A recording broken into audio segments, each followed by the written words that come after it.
Patrick Pavie a dédié toute sa vie à son exploitation et à ses animaux. Depuis près de 50 ans, ses journées sont rythmées par la traite des vaches, la fabrication des fromages et la vente aux clients. Mais ce quotidien si bien rodé va bientôt changer, car il part à la retraite. C'est pas facile, la coupure sera sûrement un peu difficile, mais après on sait qu'on arrive à un âge qu'il faut passer la main, quoi. Faut lâcher un peu et puis former quelqu'un, quoi, former un jeune qui serait passionné aussi. Un jeune passionné qui se fait attendre. Depuis 1 an, Patrick essaye de revendre ses parts et de trouver l'associé qui le remplacera aux côtés de son épouse et de son fils. Alors à 65 ans, il doit encore attendre cette perle rare pour se retirer sereinement. Ça inquiète, c'est du souci, mais bon, j'espère qu'on trouvera quelqu'un parce que faut pas qu'on soit irremplaçable, quoi. En plus, on est en bio, on est la seule tome d'ébauche bio. Alors, on espère qu'on trouvera quelqu'un, quoi, qui va venir se faire ce métier, qu'on ne soit pas les derniers. Le cas de Patrick est loin d'être isolé. Partout en France, les agriculteurs vieillissent et les offres de reprise sont rares. Dans les Deux-Savoie, par exemple, 52% des exploitants ont plus de 50 ans. La vague de départ à la retraite approche et la situation est prise très au sérieux par la Chambre d'agriculture. 6 fois par an, le groupe chargé des installations et des transmissions se réunit pour faire le point sur les dossiers et pour évaluer les difficultés rencontrées par d'éventuels repreneurs. Les principaux freins, c'est le foncier, parce qu'il y a une perte de foncier chaque année, voilà, et le foncier coûte plus cher que dans d'autres secteurs, voilà, parce qu'une région attractive. La reprise des capitaux, parce qu'on demande à un jeune de venir travailler. La première chose, c'est vrai qu'on lui demande, c'est déjà de mettre de l'argent avant même de pouvoir commencer à bosser. Donc, c'est aussi un frein, une réalité.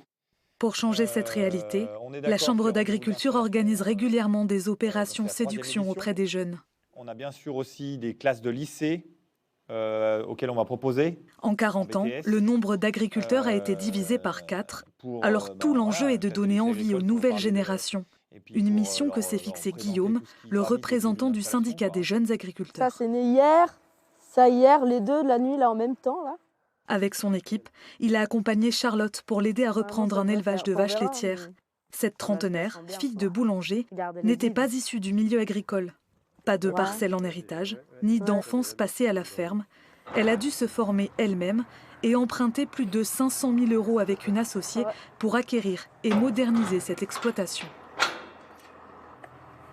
Le but, c'était de se préserver, quoi. Donc, on a fait le choix de faire, d'avoir un gros enjeu financier au départ pour quand même avoir un train de vie correct. Notre génération à nous, on veut vivre de notre travail, mais on veut vivre correctement aussi derrière, quoi.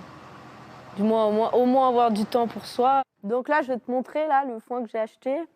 Pourtant, l'image de l'éleveur qui ne prend jamais de vacances et doit s'endetter jusqu'au cou effraie encore les plus jeunes. Pour les rassurer, les subventions comme la dotation jeune agriculteur sont devenues indispensables. En 2021, par exemple, l'État a investi 167 millions d'euros pour accompagner les porteurs de projets comme Charlotte.